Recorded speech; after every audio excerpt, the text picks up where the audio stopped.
সকালের যে দৃশ্য এটি কিন্তু সচরাচর সবসময় কিন্তু দেখতে পাবেন না।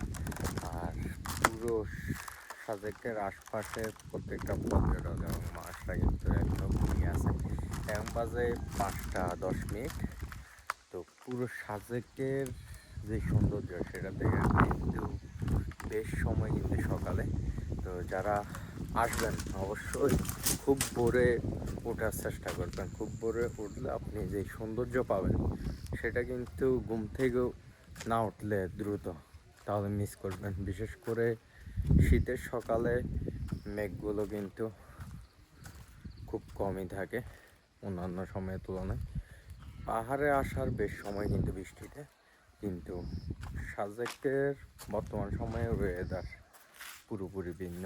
টোটালি আমি সবসময় কিন্তু ভিডিওতে বলি যে যারা সাজেক বাড়িতে আসবেন অবশ্যই বৃষ্টির সময় আসার ট্রাই করবেন, কিন্তু বৃষ্টির সময় ছাড়াও সাজেকের আজকের ওয়েদার পুরোপুরি ভিন্ন।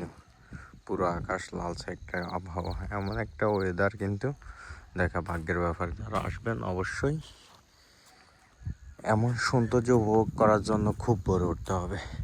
তো পুরো আকাশটা যে সৌন্দর্য ঘিরে আছে টোটালি এটা দেখার জন্য খুব ভোরে উঠতে হবে। তো যারা আসবেন অবশ্যই ডিসেম্বর অলরেডি নভেম্বর শেষ, জানুয়ারিতে আগে থেকে রিসোর্ট বুকিং করে আসবেন।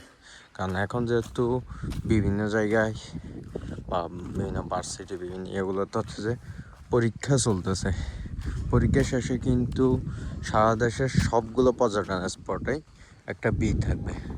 তো যারা আসবেন অবশ্যই আগে থেকে যেখানেই ঘুরেন না কেন ছুটির দিন ছাড়া আসার ট্রাই করবেন, তাহলে এমন একটা ওয়েদার পান। সবাই ভালো থাকবেন, সুস্থ থাকবেন। আল্লাহ হাফেজ।